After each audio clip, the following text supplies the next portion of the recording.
언제나 나와 나의 가정을 사랑해 주시는 하나님이심을 믿고 그 하나님을 영원토록 찬양하고 경배하는 저와 여러분과 여러분 가정 되기를 주님의 이름으로 축복합니다. 지난 한 주간도 하나님의 그 사랑을 깨닫고 그 하나님께 찬양하고 경배한 저와 여러분들의 삶이었음을 믿고 이 시간 여러분들의 얼굴을 뵈니까 과연 그러하다. 글쎄요, 설을 잘 보내셔서 얼굴이 좋으신 건지, 아니면 정말로 한 주간이 하나님의 사랑을 알고 깨닫고 그래서 그 하나님을 찬양하고 경배해서 주신 사랑이 넘쳐나서 오늘 이렇게 기쁜 마음으로 또 복된 얼굴로 주님 앞에 나오셨으리라 저는 믿고 확신합니다. 앞으로도 그 하나님의 사랑이 영원할 것을 믿고 오늘을 살아가는 저와 여러분 되기를 주님의 이름으로 다시 한번 축복해 드립니다. 명절 잘 보내셨죠? 아직 명절 잘 보내셨습니까? 예, 아멘으로 화답하면 당혹스럽긴 하네요. 이게 말씀으로 들리면 아멘이 맞긴 한데 아무튼 잘 보내셨다고 하니까 감사한 일이고, 앞으로도 시간이 조금 더 남았긴 합니다만은 이 명절 연휴 기간 건강하게 또 하나님의 은혜 가운데 잘 보내시기를 바랍니다. 아마 이 자리에 오지 못한 분들은 멀리 또 가셨거나 뭐 여러 가지 사정 때문에 또 그 자리를 비우셨으리라 생각이 되는데, 혹시 이 유튜브를 보고 계시면 그 자리에서 똑바로 예배 드리시기 바랍니다. 1948년에 황무지라는 글을 통해서 노벨 문학상을 받았던 극작가이고 시인이기도 한 엘리어트라고 하는 사람이 사람이 스스로 만든 5가지 감옥이 있다라고 했습니다. 그 첫 번째가 자기 사랑의 감옥. 그러니까 사람은 물론 자기를 사랑해야 하죠. 그런데 그 사랑이 자기만 사랑하다가 결국 다른 사람을 사랑하지 않게 되면서 오히려 그 사람들로부터 미움을 받게 되더라. 그래서 오히려 자기를 사랑했음에도 불구하고 더 어려운 인생, 또는 더 나아가면 비참한 인생이 되고 말더라. 그래서 감옥이라고 하는 표현을 쓴 것 같아요. 두 번째, 자기가 만든 이 감옥은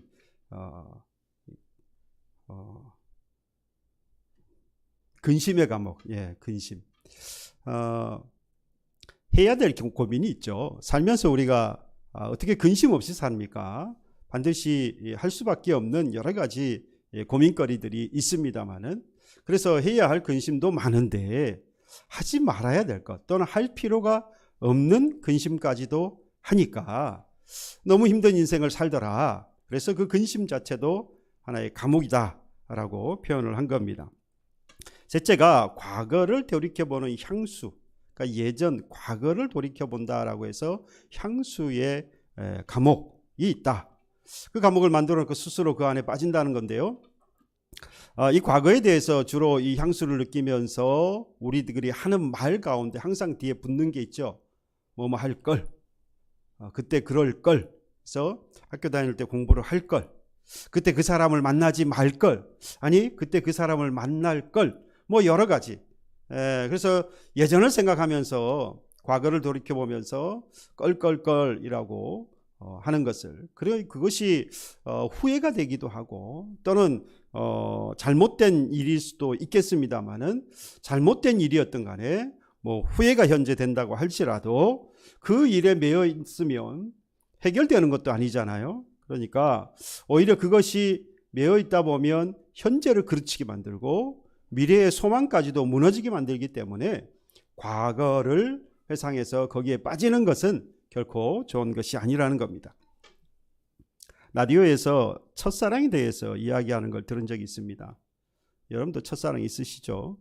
첫사랑의 정의가 여러 가지여서, 첫사랑이 뭐 어떻습니까? 이야기할 때 뭐 초등학교 때, 뭐 어렸을 때 누구, 그건 말하기 싫으니까 그런 이야기를 하는 것 같아요. 비밀로 붙이려고. 여러분들 가정에 돌아가시면 아내에게, 남편에게 이야기하세요. 내가 당신의 첫사랑이 맞습니까? 지금 여기서 아멘 소리가 났는데요. 저는 안 믿을랍니다. 이 첫사랑에 대해서 이야기를 나누면서 이런 이야기를 해요. 당신의 첫사랑은 누구십니까? 혹시 어떻게 사는지, 어떤 모습을 변했는지 궁금하십니까? 라고 질문을 던지고, 거기에 대해서 뭐 이야기, 여러 사람들이 뭐 주고받고 이야기를 하다가 마지막에 나름대로 결론을 내린다고 하면서 이런 이야기를 해요. 만나서는 안 됩니다. 결론은 그랬어요. 만나서는 안 됩니다. 왜냐하면 그 첫사랑이 잘 되었으면 잘 된 것 때문에 배가 아프고, 잘 안 되었으면 잘 안 된 것 때문에 마음이 아프고, 돌아오면 골치가 아프고, 그래서 만나지 않는 것이 좋다. 어떤 이유로든 간에 과거를 다시 돌아보는 것은, 과거를 돌아보는 것은 좋겠지만 그 과거에 매여 있는 것은 안 된다라는 이야기입니다. 그래서 과거는 추억으로 여러분 남겨두시고, 되돌아가거나 또 되돌아갈 수도 없잖아요. 되돌아가려고 해서도 안 되겠습니다. 그래서 이 과거를 회상하고 그 과거에 매여서 그 향수에 빠지는 것, 이것 역시 감옥이다. 네 번째가 남의 것만 좋아하는 선망, 그것을 좋아한다는 거죠. 내게 있는 것들의 소중함을 모르고 내 손 안에 있지 않는 것들만 바라보며 그것들을 위해서 산다면, 또는 그걸 얻기 위해서 노력한다면 문제가 없겠는데, 내 손 안에 없는 것만 바라보며 그것만 좋아한다는 거죠. 그게 너무 좋아 보인다는 거예요. 내 아내보다는 남의 아내가 좋아 보이고, 내 남편보다는 남의 남편이 좋아 보이고, 내 자식들은 별거 아닌 것 같고 남의 자식들은 대단해 보이고, 내가 가지고 있는 지금의 것들에 대해서는 별로 소중한 걸 못 느끼고, 다른 사람의 손에 있는 것만 좋게 보이는 것, 다 내 것은 시원찮아 보여요. 근데 남의 건 다 좋아 보이는 거예요. 여러분, 이 사람이 세상에서 제일 못난 사람입니다. 제가 보기에는 다른 어떤 사람보다도 세상에서 제일 못난 사람은 바로 이 사람이에요. 내 것이 소중한 걸 모르는 건 그렇다 치지만 남의 것만 좋아 보이는 것, 그래서 그걸 탐한다는 것, 뭐 성경에도 안 맞는 이야기겠지만 제일 비참한 인생이고 제일 어리석은 사람, 제일 못난 사람. 다음은 증오에 갇혀 있는 사람. 그러니까 증오라는 감옥에 사람이 갇힌다는 건데요. 여러분, 증오의 시작은 시기와 질투입니다. 시기와 질투. 이 시기하고 질투하는 이 마음에 불꽃이 붙으면 결국 자기도 타서 죽고 상대도 해치게 되어집니다. 그러니까 시기와 질투는 나만 해치는 게 아니에요. 반드시 그 불꽃이 타인에게도, 상대에게도 번져갑니다. 그래서 이 시기와 질투가 증오가 되어지지 않도록, 시기 질투하지 않도록 우리는 조심해야 하는 겁니다. 이상에서 이 엘리어트가 말했던 바로 이 감옥들의 특징이 뭐였습니까? 누구도 그 감옥을 만들지 않았어요. 그리고 누구도 그 감옥에 밀어넣지 않았습니다. 이 감옥은 스스로가 만들었고, 그리고 스스로가 그 안에 들어가더라는 겁니다. 누구도 이런 감옥을 만들어서 우리 보고 들어가라고 하지 않아요. 도리어 모든 그 감옥에서 나오라고 하지요. 들어가면 안 된다고 말하지요. 그럼에도 불구하고 우리는 그 감옥을 스스로 만들어 놓습니다. 그리고 그 속에 자꾸만 들어가려고 한다는 거죠. 자기 사랑을 하다가 근심에 빠지고, 과거를 향해서 살다가 현재를 망쳐버리고, 내 것이 중요한 줄 모르고 남의 것만 바라보다가 나에 있는 것을 오히려 잃어버리는, 그리고 증오심에 타서 모든 인생을 망쳐버리기도 하는 그런 감옥들을 스스로 만들어 놓고 스스로 그 안에 들어가는. 여러분, 그러다 보니까 우리가 살아가면서, 경쟁사회에서 살아가면서 외부로부터 받는 스트레스도 어마어마하잖아요. 근데 스스로 또 만들어 놓고 그 안으로 들어가 버리니 얼마나 우리가 받는 스트레스가 크겠습니까? 우리가 살면서 받을 수밖에 없는 외부적인 스트레스는 어쩔 수 없어요.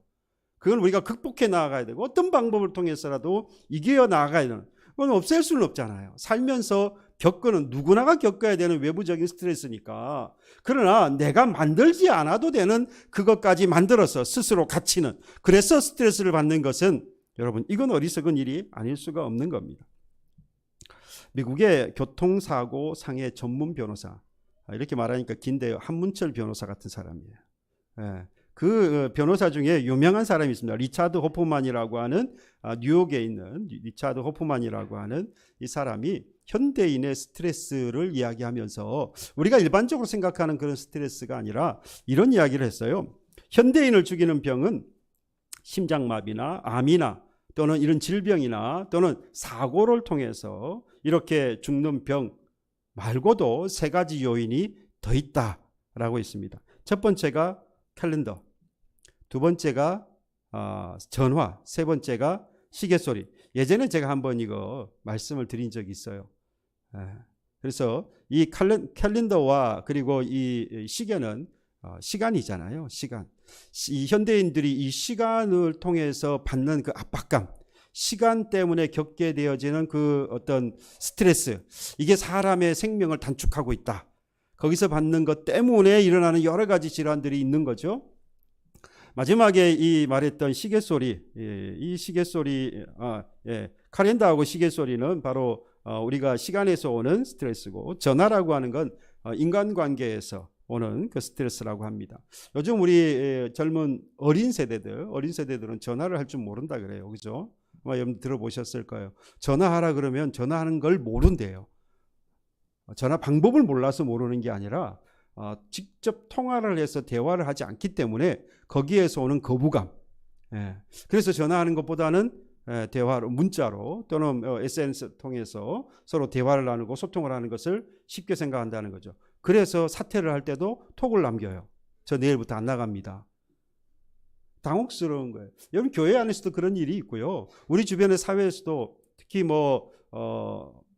여러분들 아마 주변에서 그런 일을 겪었다 또는 겪은 분들이 스스로 겪었다고 이야기 듣기도 하고 아마 들은 분도 계실 거예요.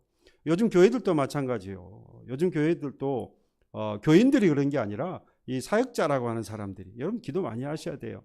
이 종교 지도자는 우리 개신교 특히 우리 이런 목회를 하겠다고 하는 어떤 그런 입장에 있는 이 젊은 이 예비 사역자들이 또는 준비하고 있는 사역자들이 너무 이 세대하고 똑같이 가다 보니까 이런 식으로 다음 주부터 저 안 나갑니다. 못 나갑니다.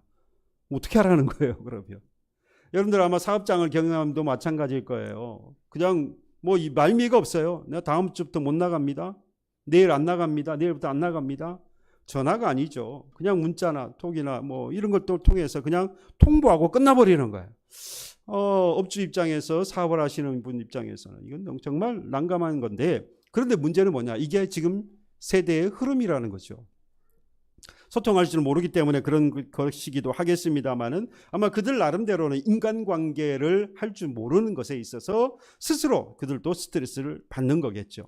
아마 여러분들도 그 관계가 제대로 성립이 안 되면 거기에서 받는 스트레스가 엄청납니다. 그런데 이 스트레스라고 하는 건 잘 관리하게 되어지면 도리어 건강하게 만들기도 합니다. 사람을 건강하게 만들. 시간을 잘 관리할 수 있는, 그러니까 스트레스가 되지만 그 시간을 잘 관리할 수 있게 되면 그 사람이 오히려 삶의 질이 높아지게 되고요. 그렇죠? 인간관계를 잘 맺는 그런 기술을 얻거나 또 그런 삶을 살게 되어지면 앞으로의 미래가 그런 사람들과의 관계를 통해서 밝아질 수 있는 거잖아요. 그러니까 오히려 이 스트레스는 적당하게 잘 관리하고 운영한다면 삶에 오히려 윤활제 역할을 할 수가 있는 겁니다. 하나 뭐든지 과하면 문제가 되어지죠. 제가 이 말씀을 드리는 것은 지금까지 말씀드렸던 이 대부분의 스트레스 요인들 우리가 모두 다 가지고 있는데요. 이걸 벗어날 수 없어요. 그런데 우리 곧 성도 그리스도인이라고 하는 우리는 이것만 갖고 사는 게 아니잖아요. 성도로서 받는 스트레스가 있어요. 예수를 믿는다는 것 때문에 가지게 되어지는 스트레스가 있더라 이 말입니다. 여러분들 어떤 이 예수 믿기 때문에 받게 되어진 스트레스를 어떻게 표현하거나 무엇이다라고 말할 수 있을지 모르겠습니다만은 제가 생각할 때는 이래요. 내가 하나님의 백성이 되었다라는 거한 믿음을 가지고 있는 그때로부터 시작해서 우리는 죄하고 계속해서 싸우게 되어집니다. 내가 말과 행동 그리고 마음에 품었던 이 모든 것들을 하나님이 보실 때에 죄가 되지 않아야 한다라고 하는 바로 거기서부터 우리의 신앙은 시작되어지는 건데, 그러지 못했을 때 우리 스스로가 그 죄에 대해서 스트레스를 받게 되어집니다. 그래서 내가 지은 죄 때문에 오늘 내가 하나님을 만나지 못하는 것은 아닐까? 내가 지은 이 죄 때문에 하나님께서 나에게 지금 말씀하지 않는 건 아닐까? 내가 하나님의 말씀을 듣지 못하고 하나님이 나와 동행하시는 것을 내가 느끼지 못할 때에 내가 하나님 앞에 죄를 지었기 때문은 아닐까? 뭐 이러한 것. 그런 선한 마음에서 또는 그리스도인으로서의 가져야 할 태도이고 마음이긴 합니다만은 이게 스트레스로 작용하게 되어지면 여기에 빠져서 오히려 그곳에서 헤어나지 못해서 온전한 성도 또는 그리스도인으로 삶을 살지 못하는 경우를 우리가 봅니다. 오히려 떠나버리더라는 거죠. 내가 아무리 하나님을 불러도 이제는 하나님 잘 대답하시는 것 같은데 이제는 대답을 안 하시는 것 같아요. 이게 뭐가 문제지?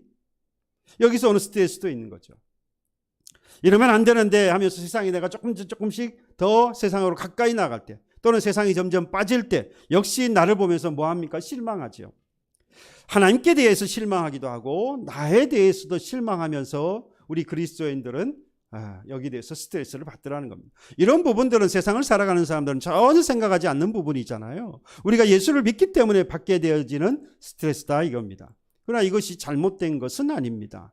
당연한 스트레스라고 봐요. 그러니까 이제 조금 전에 말씀을 드린 대로 이걸 잘 관리하면 우리의 신앙생활에 좋은 윤화제 역할을 해서 좋은 신앙생활을 할 수 있는데 여기에 빠져서 잘못되어지면 오히려 우리의 신앙의 건강한 우리 영적 신앙생활을 해칠 수도 있다라는 겁니다. 여러분, 이러한 것들이 스트레스가 된 것은 결국 우리 스스로 우리는 이런 사람이 아니었기 이전에 하나님이 부르신 우리의 입장에서 이미 우리는 하나님 부르심을 받았기 때문에 내가 이제는 죄인이 아니라 하나님이 부르신 하나님의 백성이 되었다는 것 때문에 이 일이 시작되는 겁니다. 그러니까 내가 그런 마음이 없으면 내가 하나님을 아버지라 부를 만한 부르는 사람이 아니라고 생각한다면 우리는 이런 스트레스를 받으며 살아갈 이유가 없다는 거죠. 본래 우리는 의인이 아니었지만 죄인이었지만 하나님께서 우리를 예수 그리스도 통해서 불러주셨어요. 그래서 우리는 하나님의 백성이 되었습니다. 이제는 하나님께서 우리를 의인이라고 부르십니다. 여기에 대해서 우리는 하나님께서 의인이라 부르셔서 하나님과 함께 살고 하나님과 동행하고 그리고 그 하나님과 함께 대화를 나눕니다. 그러면서 우리 하나님 말씀이 무엇인지 알고 깨닫고 그 음성을 듣고 따르며 살아가는 그 순종하는 사람이 된 거예요. 그러니까 이 사람이 된 이후부터는 우리는 어쩔 수 없이 그리스도인으로서 성도로서 살면서 받아야 하는 스트레스는 반드시 있더라는 이야기입니다. 그럼에도 불구하고 이걸 해결하지 못하다 보니까 죄라고 하는 배를 타고 하나님께로부터 멀리 자꾸만 떠밀려 나가는 겁니다. 그래서 이걸 반드시 돌이켜야 하죠. 돌이켜야 합니다. 이 돌이키는 걸 뭐라고 하느냐? 바로 회복이라고 말씀합니다. 회복. 2009년에 여러분 회복이라고 하는 영화가 다큐멘터리식 영화가 상영이 된 적이 있습니다. 이전에 저쪽에 있을 때에도 우리가 교회에서 상영을 한 적이 있어요. 제가 성경 공부반을 하면서 그때 오후 시간에 우리 함께 회복이라는 이 영화를 본 적이 있습니다. 다른 내용은 아니고요. 이스라엘에서 이제 기독교인들이 점점 늘어나고 있다. 그러니까 유대인들이 유대교를 중심으로 해서 형성하고 있는 그 사회에서 얼마나 폐쇄적입니까, 사실. 그런데 그 사회 안에서 유대인들 가운데에서 기독교인이 되는 사람들, 그 메시아닉 주라고 합니다. 그래서 유대인 기독교인. 뭐 이렇게 되는 거예요. 그 사람들이 이제 점점 생겨나고 있는 것을 다큐멘터리로 이렇게 방영을 했는데요. 그 내용을 잠깐 보면 과격한 이 유대 청년 단체가 폭탄을 한 집에 보냈습니다. 근데 이게 당시에 이제 불임절이어서 선물을 주곤 받거든요. 그래서 당연히 이게 선물인 줄 알고 이 암이라고 하는 사람이 이걸 열어본 거예요.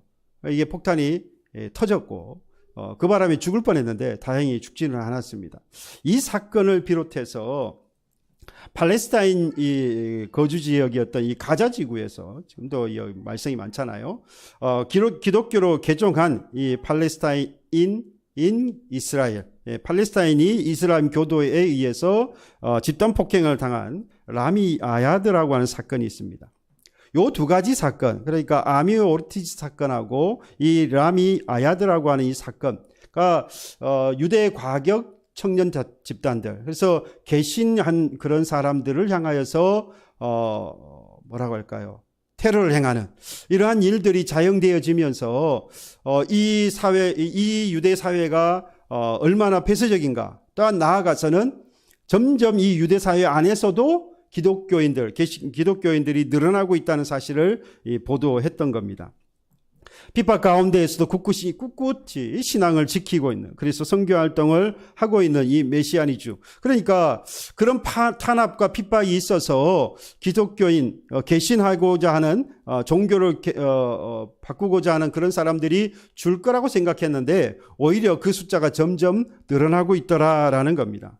이걸 이제 이야기하기를 하나님의 백성의 자리를 이스라엘 사람들이 다시 되찾으려고 하고 있다. 점점 이스라엘이 하나님의 백성에서 멀어지더니 이제 다시 그들이 하나님의 백성으로 돌아오고 있다. 그래서 제목을 회복이라고 지었던 겁니다. 여러분, 이 말은 먼저 그들이 본래의 것을 잃어버렸다라는 거 아니겠습니까? 오늘 본문에서도 보면 그들이 본래 하나님의 백성이었는데 하나님의 백성이었던 그들이 본래 자신의 자리를 잃어버렸는데 잃어버렸던 그들이 다시 그들의 자리를 회복하게 되어지는 그러한 내용이 오늘 본문의 내용입니다. 지금 이스라엘 백성들의 상황이 어땠느냐? 회복이라는 것 자체가 지금의 상황, 지금 내가 잃어버린 것을 다시 되찾는 것을 회복이라고 말하잖아요. 그러면 이 지금 이스라엘 백성들 당시에 이 예레미야가 활동했던 이스라엘의 당시의 상황은 무엇을 잃어버렸던 것이냐? 오늘 보십시오. 그들이 잃어버려서 그들이 맞게 되어지는 현실을 5절에 보면 아주 참혹하게 표현하고 있습니다. 내가 나의 노여움과 분함으로 그들을 죽이고 그들의 시체로 이 성을 채우게 하였나니, 하나님이 노여워하시고 하나님 분하셔서 그들을 죽이셨는데요, 이 시체가 성에 너부러져 있는 겁니다. 이는 그들의 모든 악행으로 말미암아 나의 얼굴을 가리어 이 성을 돌아보지 아니하였음이라 라고 합니다. 시체가 널려 있어요. 시체가 성 안에 쌓여 있는 모습을 여러분 한번 상상해 보십시오. 이스라엘 죄가 하나님 보시기에 도대체 얼마나 끔찍했으면 그들을 죽이고 그들의 시체를 그 성 안에 채워 넣을 만큼, 쌓일 만큼 그렇게 끔찍한 말씀을 하나님이 하실까? 여러분, 하나님께서 이 이스라엘 민족을, 이스라엘 백성들을 돌아보지 않으셨던, 그래서 얼굴을 가리셨다라고 했는데, 이 얼굴을 가리신 이유가 뭐냐? 너무 간단하잖아요. 뭐 했다는 겁니까? 하나님의 백성이 하나님을 떠났고, 하나님을 떠난 것은 하나님이 죄를 범하였다라고 말하는 겁니다. 하나님을 배반하고 죄를 범한 것 때문입니다.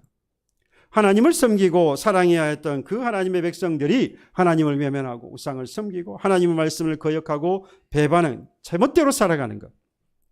이게 바로 하나님께서 그 얼굴을 돌리신 이유, 하나님의 얼굴을 가리신 이유다라는 겁니다. 여러분, 양극지방으로 갈수록 우린 겨울이 길고 그 겨울이 점점 길고 더 어둡지 않습니까? 20시간 이상씩 어둠이라고 그래요. 겨울 되어지면, 그렇죠? 그래서 스케줄을 조금만 잘못 잡으면 며칠씩 그냥 밤만 있는 거예요. 잠시 3시간 뭐 이 정도 잠깐 해가 뜨는가 싶으면 바로 밤이 되어지니까 뭐 계속해서 밤만 사는 사람이 생길 수 있어요. 그 시간대를 잘못 맞추면. 여러분, 왜 이런 일이 있습니까? 아주 간단하잖아요. 뭐가 없기 때문입니까? 해가 없으니까요. 해가 없으니 빛이 없고, 빛이 없으니까 계속 어둠 속에 있을 수밖에 없는 것 아닙니까? 똑같습니다. 하나님은 빛이십니다. 빛이신 하나님이 그들을 향하여서 그 빛을 비추지 않으시며, 그러니까 얼굴을 비춘다라는 거죠. 얼굴을 가렸어요. 얼굴을 돌이켰어요. 그러니 그들에게 하나님의 빛이 비치지 않을 거 아니겠습니까? 그러니 그들의 영혼은 계속해서 뭘 지나고 있습니까? 밤을 지나고 있을 수밖에 없는 거죠. 캄캄한 밤을 그들은 살 수밖에 없는 겁니다. 그들의 삶이 아니라 그들의 영혼이 말이죠. 하나님을 바라보고 살아야 할 영혼이 죄를 범하면 그 영혼은 어두움에 갇히는 겁니다. 어두운 밤 가운데 살아가는 겁니다. 여러분, 어두움의 밤이 계속되어지면 그 영혼은 죽습니다. 극지방에서 계속 어두움 가운데에서, 추위 가운데서 계속 살다 보면 언젠가는 그 추위 때문에, 그 어두움 때문에 죽는 것 아니겠습니까? 마찬가지입니다. 빛 대신 하나님이 얼굴을 가려버리시면 우리의 영혼은 어둠 가운데서 계속 살다가 결국 그 빛이 없어 죽고 마는 겁니다. 그래서 우리는 생명의 빛을 발하신 그 하나님의 얼굴을 날마다 바라보며 살아야 하는 겁니다. 여러분 민수기 6장 25절 보면 민수기 6장 25절과 26절에 보면 이렇게 말합니다. 25절에 먼저 여호와는 그 얼굴을 내게 비추사 은혜 베풀기를 원한다라고 했어요. 이게 모세의 축복의 기도인데요. 이게 지금 이제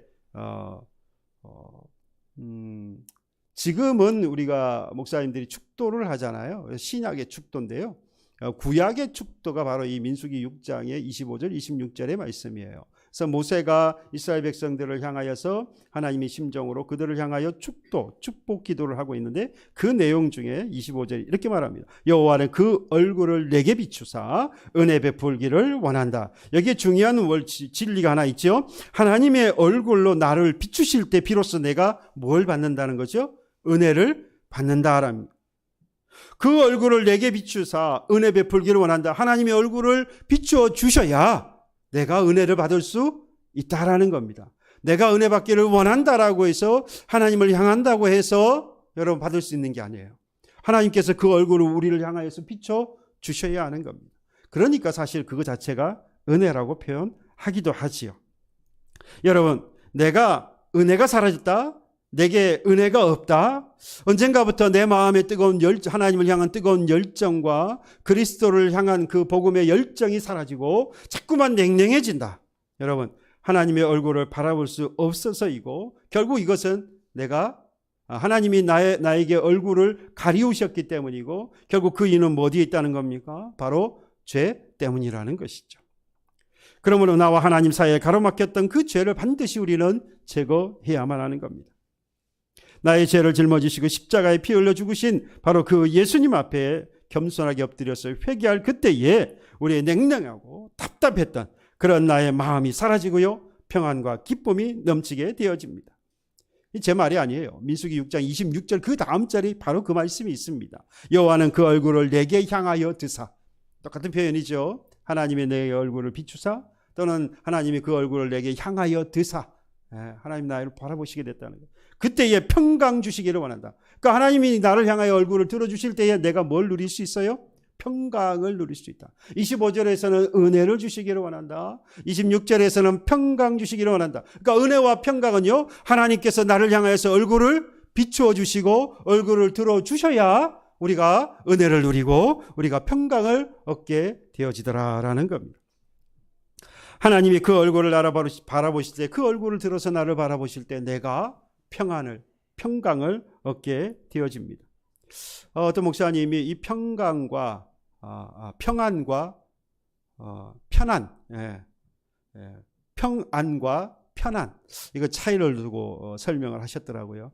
물론 이제 여기는 이제 육체와 영혼의 관계를 이제 이야기하려고 육체의 편안함이 영적인 영혼의 평강과 구별되어야 한다. 내가 이렇게 편안하게 사니까 내 영혼도 평안한 줄 알고 살아서는 안 된다. 뭐 이런 이야기를 하려고 하는데 사실 저는 뭐 영혼도 편안한 게 좋을 것 같아요. 굳이 뭐 그걸 구별할 필요가 있을까? 그런데 여기서는 이제 육적인 삶과 영적인 삶의 구분을 위해서 편안과 평안을 좀 차이를 둔 것이긴 합니다만 어쨌든 중요한 것은 하나님이 나를 바라보실 때 하나님께서 나에게 얼굴을 드실 그때에 비로소 우리 하나님의 은혜를 그리고 하나님 주시는 평안을 우리가 경험하고 또 삶 가운데 경험하며 그 삶이 넘쳐나는 것을 우리가 경험하며 살아갈 수 있다는 것입니다. 이 하나님의 은혜와 평강 또는 평안을요, 오늘 본문 6절과 7절에서 다르게 표현했어요. 이게 중요합니다. 그러니까 은혜와 평강이 넘친다라고 하니까 너무 추상적인 거예요. 근데 이 추상적인 것을 오늘 본문 6절, 7절 지금 이스라엘이 그의 시체가 성 안에 가득 찰 정도로 하나님께 버림받은, 그렇죠? 하나님의 얼굴을 가리우셔서 그들을 향하여 얼굴을 들지 않아서 그들의 시체가 되어서 성에 너부러져 쌓여있는 그러한 상황을 맞게 된 그때에 하나님께서 그들을 향하여서 얼굴을 돌이켜 드시면 그들에게 빛을 비추시면 여러분 그 사람들에게 은혜와 평강이 넘쳐날 것인데 그 은혜와 평강을 오늘 이 본문 6절과 7절에서는 이렇게 표현했습니다. 6절에서는 치료하신다라고 말씀했고요. 7절에서는 처음같이 세우신다. 여러분, 치료하시면 치료를 받으면 언제로 돌아가죠? 아프기 전으로 돌아가는 거죠.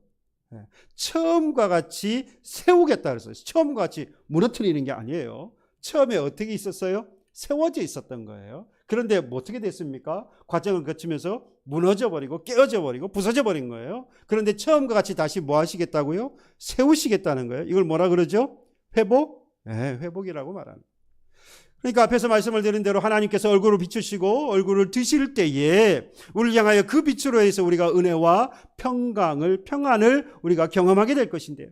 그게 우리의 오늘의 삶을 통해서 드러나는 것은 치료와 그리고 처음으로 다시 돌이켜 주시는 겁니다. 치료의 하나님을 믿으십니까? 오늘 저와 여러분들이 이걸 좀 경험했으면 좋겠어요. 제가 이런 말씀을 잘 안 드려서 제가 목사님들하고 교제 나누면서 그런 고백을 했어요. 제가 사회 경험이 없고 특별히 사회 경험이 아르바이트 외에는 별로 그렇게 조직사회에 들어가서 제가 사회 경험이 별로 없어요. 아르바이트 굴뚝 청소는 해봤는데요. 뭐 다른 건 별로 해본 게 없어요. 그래서 계속 공부하고 그 다음에 사역자로 부교육자로 계속 생활하다 보니까 가르치는 것은 열심히 하고 그 가르침을 설교를 통해서 전달하다 보니까 내가 뭔가 부족함을 좀 느낀다. 어떻게 해야 되겠느냐라고 했더니 그 목사님들이 오랫동안 이렇게 목회하시면서 경험해서 이렇게 하시는 말씀을 들었어요. 내가 부족한 게 그거구나. 제가 앞으로 그걸 채워가려고 할 겁니다. 말씀을 안 드리려고. 말씀을 드리면 여러분들이 제가 하나하나 이렇게 보실 거 아니에요? 제가 화요일마다 새벽에 새벽기도 마치면 프리나케 이제 조참 모임이 생겼어요. 조참 모임이라서 뭐 밥 먹는 그건 아니고요. 은퇴하신 목사님이 큰 교회를 이루셨고 목회에 성공적으로 뭐 성공했다는 의미가 뭐 여러 가지가 있겠지만 어쨌든 누가 봐도 인격적으로도 그 다음에 신학적으로도 그리고 목회 현장에 있어서도 누가 봐도 성공적인 목회를 하셨다. 이분이 이제 은퇴를 하시면서 몇몇 분들을 이렇게 모으셨어요. 그래서 새벽에 이제 그분을 통해서 목회 현장을 듣고 그리고 부족한 부분이 어떤 것인지를 배우고 또 나누고 뭐 이런 시간을 한 3시간 정도 아침에 이제 가서 이제 하게 됐습니다. 선발됐어요. 똑바로 하라고. 거기서 이제 많은 것들을 이렇게 듣고 이렇게 또 나누게 되면서 앞으로 목회의 어떤 부분이 내가 부족한지를 채워가야 할지를 다시 한번 생각해 보게 되었는데요. 그러니까 하나님께서 나를 만져주시는구나. 하나님께서 나를 치료해 주시는구나. 여러분들도 여러분들이 신앙생활하면서 가정생활하면서 사회생활하면서 뭐 이게 다 합쳐서 신앙생활이겠습니다만은 어쨌든 여러분들이 있는 그곳에서 이 하나님이 치료하시는 그 치료하시는 하나님을 만나야 되겠다. 오늘 그래서 제가 이 말씀을 꼭 드리려고 하는 겁니다. 하나님은 분명히 회복하게 하시는데 그 회복하게 하시는 하나님 바로 이 두 가지 모습으로 치료하시고 그리고 예전에 나를 하나님 부르셨던 그때의 모습으로 다시 하나님 분명히 세워주시기를 하나님은 원하고 계신다는 거죠.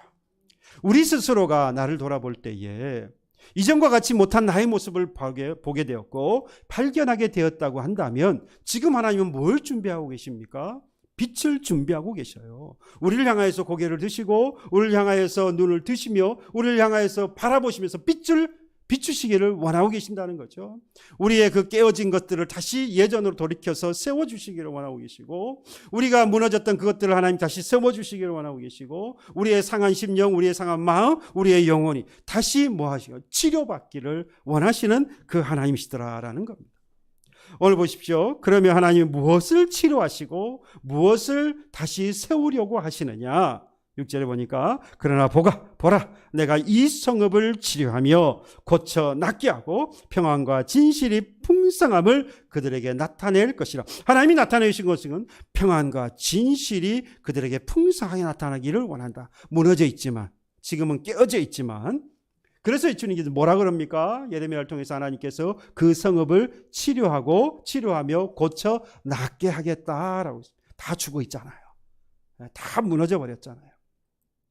바벨론을 침략으로 해서 참담하게 무너져버린 예루살렘입니다.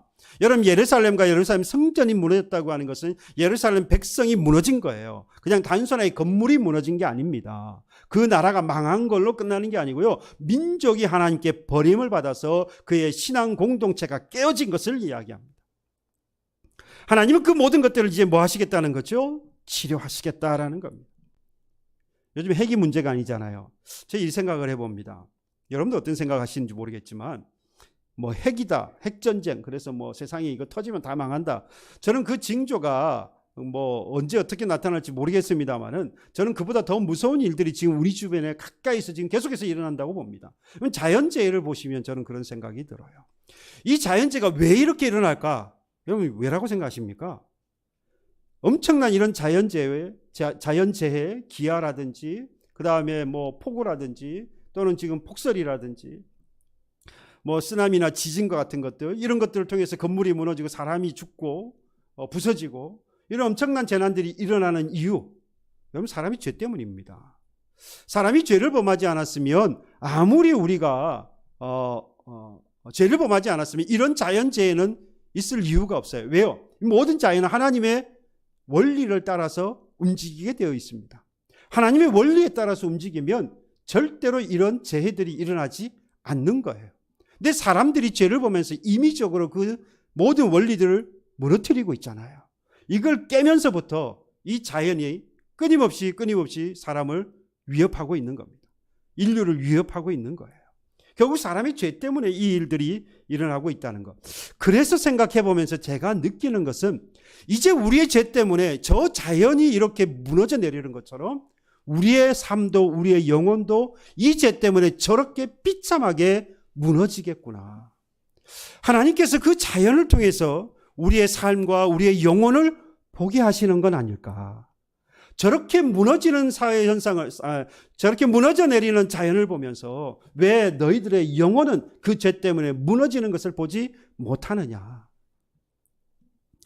여러분, 죄로 인해서 인간의 영혼이 병들고요, 자연도 오염되어서 병들고 그리고 무너지고 있는 겁니다. 여러분, 자연이 저렇게 처참해질 때에 저와 여러분들의 영혼도 저렇게 죄로 인해서 갈기갈기 찢어질 수 있다는 것, 무너져 내릴 수 있다는 것, 여러분 우리가 이걸 생각하고 고민해야 합니다. 그런데 희망이 있지요. 오늘 내가 비록 그렇다 할지라도 바로 오늘 나를 온전하게 하시고 온전히 치료하시고 고쳐주실 누가 계십니까? 하나님이 계신 줄로 믿습니다. 이 믿음이 있기를 주님의 이름으로 축복합니다. 하나님이 우리의 치료자가 되어서 오늘 저와 여러분들을 치료하기를 원하시고 또 치료하고 계십니다. 이 믿음을 꼭 갖기를 바랍니다. 이건 여러분 성경을 통해서 끊임없이 우리에게 보여주시는 내용들이에요. 출애굽기 15장이라든지 열왕기하 2장에 가서 보시면 출애굽기 15장에 보면은 이스라엘 백성들이 출애굽한 이후에 물이 없어서 쓴물을 먹게 되죠. 마라에서 쓴물을 먹게 됩니다. 물론 쓴물이 나오는 바람에 마라라고 불렀습니다만은 아무튼 그 마라에서 쓴물을 먹을 때에 그들이 고통합니다. 그때 하나님께 이 모세가 기도했고 모세에게 나뭇가지를 던지라고 합니다.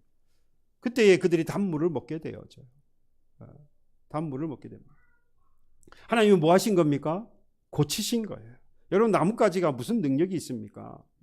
이때에 26절, 출애굽기 15장 26절 이렇게 하나님 말씀합니다. 하나님이 치유하시고 난 다음에 그 모를 고치시고 난 다음에 이 말씀을 하세요. 너희가 너희 하나님 나 여호와의 말을 들어 순종하고 내가 보기에 의를 행하며 내 계명에 귀를 기울이며 내 모든 규례를 지키면 내가 애굽 사람에게 내린 모든 질병 중 하나도 너희에게 내리지 아니하리니 나는 너희를 치료하는 여호와라. 믿으십니까? 예, 하나님은요 치료하신다고 분명히 약속했어요. 애굽에서 내렸던 그 어떤 재앙도 너희들에게 내리지 않고 그리고 오늘 너희들이 살아가고 앞으로 살아갈 때 당할 그 모든 질병 가운데에서도 너희들은 뭐 하실 것이라? 치료하실 것이라. 다만 너희들은 뭐하라? 여호와의 말씀을 들어 순종하고 내 보기에 의를 행하며 내 말에 귀를 기울이고 내가 준 규례를 지켜 행하라. 여러분, 하나님 말씀을 듣고 순종하며 의를 행하고요 규례를 지키며 하나님께서 뭘 가지고 계시느냐? 처방전을 갖고 계세요. 해결책을 갖고 계세요. 우리가 병에 걸렸습니까? 그 병에 대하여서 처방전을 가지고 계시는 하나님이세요. 물론 그 처방전을 의사들에게 줬고 병원에도 주었습니다. 그리고 우리가 살아가는 삶에서 여러 가지 지혜를 통해서 치료할 수 있는 처방전들을 주셨죠. 근본적으로 누가 갖고 계신다는 겁니까? 나뭇가지가 아니에요. 그들의 나뭇가지, 그러니까 병원이나 의사나 뭐 어떤 비법이나 뭐 이런 것들은 나뭇가지와 같아요. 그 모든 근본은 해결책은 처방전 누가 갖고 계시는 겁니까? 하나님이 가지고 계시는 거예요. 열왕가 2장에도 마찬가지입니다. 엘리사가요 여리고성에 있을 때에 사람들이 찾아옵니다. 이 성읍의 위치는 너무나도 좋은데 물이 나쁘고 토질이 좋지 않아서 열매를 맺지도 못하고 다 떨어져 죽습니다. 엘리사에게 이와 같이 청을 합니다. 어떻게 하면 좋겠느냐. 그래서 엘리사가 야, 새 그릇에다가 소금을 좀 가지고 와라. 그래서 물의 근원에다가 그 소금을 뿌리게 되어집니다. 그랬더니 그때로부터 물이 좋아졌고 토질이 개선되어지면서 더 이상 나무에서 열매가 맺고 열매가 떨어지지 아니하였다라고 했습니다. 그 물이 엘리사가 한 말과 같이 고쳐져서 오늘에 이르렀다. 여러분, 소금을 뿌린다고 될 일입니까? 소금은 언제 뿌리죠? 두 번째, 두 가지입니다. 간이 안 될 때, 간이 안 됐을 때, 세 가지군요. 간이 안 됐을 때 뿌리고요. 또 한 가지는 언제죠? 절이거나 오래 보관해야 될 때 뿌리고, 세 번째는요, 재수 없을 때 뿌려야지. 안 뿌리십니까? 저 예전에 보니까 마음에 안 드는 사람은 가게에 이렇게 들어오게 되어지면 이거 재수 없다고 막 뿌리잖아요. 여러분들 누가 제일 재수 없습니까? 여러분, 소금 뿌린다고 재수 없는 게 있어지는 게 아니잖아요. 소금 뿌린다고 해서 쓴 물이, 좋지 않은 물이 좋은 물이 되는 게 아니죠. 여러분, 그 처방전은 누가 가지고 계신다고요?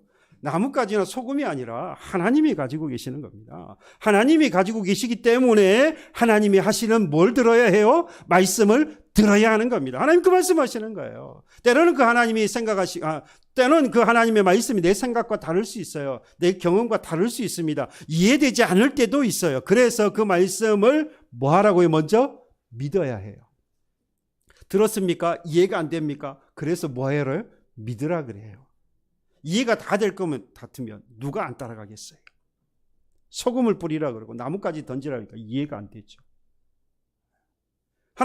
그 일은 하나님께서 말씀하셨기 때문에 믿는 겁니다.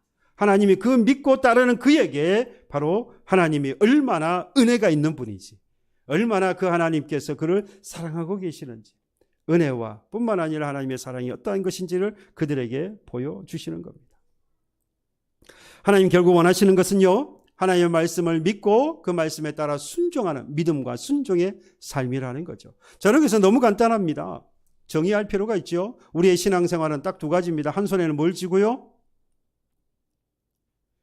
정말 수도 없이 말했던 것 같은데, 이러시면 제가 앞으로도 계속해서 주장하면서 막 가르치려고 할 수밖에 없어요. 막 욕구가 그렇게 올라와요. 이러면 안 되는데, 이거 참으라 그랬는데.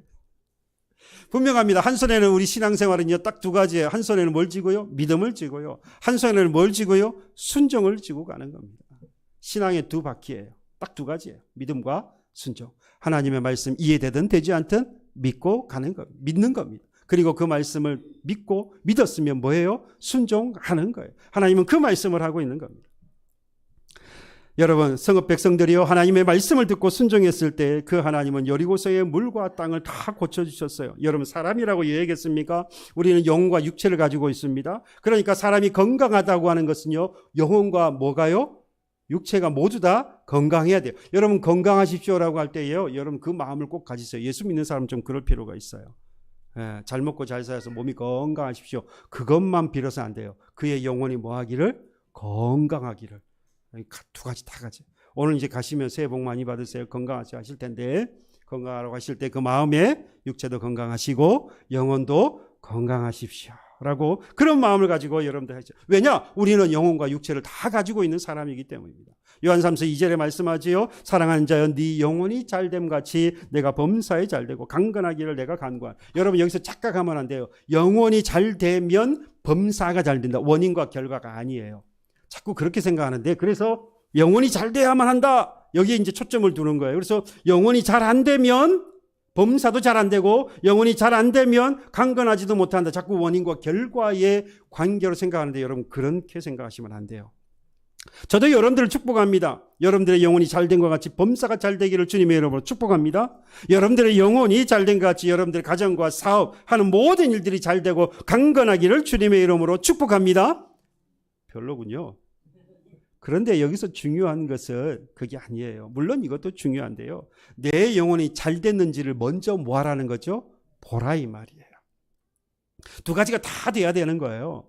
내 영혼이 잘 되는 거 근데 우리가 돌아보는 것밖에는 방법이 없어요. 왜냐? 이 영혼이 잘 된다라고 하는 이름 뜻은 뭐냐? 구원받은 자라는 뜻입니다. 구원받은 자. 영혼이 잘 된 게 도대체 뭘까요? 도대체 영혼이 잘 됐다는 말이 뭐예요? 네, 바로 구원받은 사람, 구원받은 영혼을 보고 영혼이 잘된 자라고 이야기를 합니다. 그러니까 구원받고 하나님의 말씀에 순종하며 사는 그 영혼이 바로 영혼이 잘된 사람인 거예요. 구원받고 하나님 말씀에 순종하며 사는 바로 그 사람에게 하신 하나님의 약속이 있습니다. 그게 뭐죠? 아까도 말씀드린 출애굽기 15장이나 열왕기하 2장에서 말씀하고 하나님의 말씀을 듣고 순종하며 의를 행하며 규례를 지켜 행할 때 하나님께서 뭘 약속하셨죠? 치료하실 것을 약속하셨죠. 예전으로 뭐 할 거예요? 처음으로 다시 돌이켜서 세워주시라고, 처음과 같이 세워주신다고 했잖아요. 구원받고 하나님의 말씀에 순종하는 사람, 영혼이 잘된 사람을 하나님께서 뭐합니까? 치료하세요. 구원받고 하나님 말씀에 순종하는 바로 그 사람이 영혼이 잘된 사람인데 그 영혼이 잘된 사람을 처음처럼 세워주시는 거예요. 그래서 요한 3서 2절의 말씀을요, 이렇게 해석하시는 게 좋을 것 같아요. 사랑하는 자여, 나는 구원받고 하나님의 말씀에 순종하는 너를 하나님이 범사에 잘 되도록 치료하시고 강건하도록 하시기를 내가 간구한다. 죄로부터 나를 구원하여서 나의 영혼을 치유하신 하나님은요, 내가 하나님의 그 말씀을 듣고 의를 행하고 규례를 지켜 순종하면 나의 몸도 치유하시고 마음도 치료하시고 나의 가정도 치료하시고 나의 사업도 치료하실 줄로 믿습니다. 이게 약속이에요. 새해를 맞았는데요, 바라기는 여러분과 여러분들 가정과 여러분들 하시는 일들, 그리고 여러분들의 사업이 여러분들이 손을 대는 것마다 다 하나님의 치료가 있기를 주님의 이름으로 축복합니다. 처음처럼 다시 돌아가서 젊었을 때처럼, 그죠? 지금보다 훨씬 젊었을 때, 꿈과 소망과 희망이 있을 때처럼 지금은 왜 안 되라는 법이 있습니까? 왜 스스로 늙은 사람이 되려고 합니까? 왜 그 감옥에 스스로 들어가려고 합니까? 그럴 이유가 없어요. 하나님은 뭐라고 그러시죠? 치료하시고 처음으로 다시 세워주시겠다고 하시잖아요. 하나님이 약속하시는데 왜 자꾸 벗어나려고 하세요? 여러분, 하나님은 치료하실 뿐만 아니라 모든 것을 처음으로 돌려놓으실 수 있는 분입니다. 그래서 본문 7절에 말씀했죠. 내가 유다의 포로와 이스라엘의 포로를 돌아오게 하여, 그렇죠? 포로로 잡혀갔는데 다시 뭐 할 거예요? 돌아오게 하실 거예요. 그들을 처음과 같이 세울 것이다. 포로로 잡혀가기 이전에 이스라엘에서 살았던 하나님의 백성의 모습으로 그들이 살아가게 할 것이다. 원수의 압박으로부터 건져내셔서 자유와福을 누리게 하실 것이다. 그러므로 여러분, 이 나라 이 민족도 마찬가지입니다. 지금 우리가 기독교인, 개신교인, 성도로서 지금 모습을 다 잃어버렸다면 하나님께서 우리에게 분명히 지금도 이 이스라엘 백성들에게 하신 말씀처럼 우리에게 분명히 약속하세요. 치료하시겠다. 이 나라와 민족, 그리고 나아가서 우리 한 교회를, 그리고 저와 여러분 분명히 치료하시겠다고, 그리고 처음처럼 세워주시겠다라고. 내 영혼의 깊은 고독과 상처를 고치시는 하나님이십니다. 내 마음의 공허를 풍요로 채워주시는 하나님이세요. 내 육체의 질병을 치료하시는 하나님입니다. 나의 병든 인생에 거쳐왔던 인생을 고쳐주시는 분은 하나님이십니다. 이 모든 것들을 고쳐주시고 이전 처음으로 회복시켜주시는 그 하나님을 바라볼 수 있기를 바랍니다. 여러분, 여기서 더 놀라운 일이 있어요. 9절까지 가야 되는 거거든요. 그래서 9절 가서 보시면요, 회복하게 하신 하나님께서 이렇게 말씀합니다. 이 성읍이 세계 열방 앞에서 나의 기쁜 이름이 될 것이며. 회복시켜 놓으니까 세상의 열방이, 그러니까 세상의 모든 사람들이 우리를 보고 뭘 보게 되는 겁니까? 하나님의 높으신 능력을 바라보게. 와, 그 전에 저 사람 엉망진창이었는데, 내가 알 때까지만 해도 엉망진창이었는데 어떻게 저렇게 바뀌었지? 저 사람 하나님이 그렇게 하셨대. 누가 드러납니까? 하나님이 드러나는 거예요. 하나님이 높임을 받는 겁니다. 찬송과 영광이 될 것이요. 누구의? 하나님의 영광, 하나님의 찬송이 될 것이라. 그들은 내가 이 백성에게 베푼 모든 복을 들을 것이요, 내가 이 성읍에 베푼 모든 복과 모든 평안으로 말미암아 두려워하며 떨리라. 우리가 두려워하면서 떨 게 아니에요. 우리가 세상을 바라면서 두려워하고 떨 게 아니죠. 자꾸 우리가 만들어 놓은 그 감옥에 스스로 갇히니까 자꾸 세상을 보면서 내가 두려워하며 떨고 살지. 우리를 치료하시는 하나님, 우리를 회복하게 하시는, 처음으로 다시 세워주시는 하나님을 우리가 경험하게 된다면 세상이 우리를 보고 뭐 할 거예요? 두려워하며 떨 겁니다. 믿으십니까? 예, 여러분, 이거 얼마나 큰 축복이고 얼마나 멋진 삶입니까? 얼마나 멋진 성도의 인생입니까?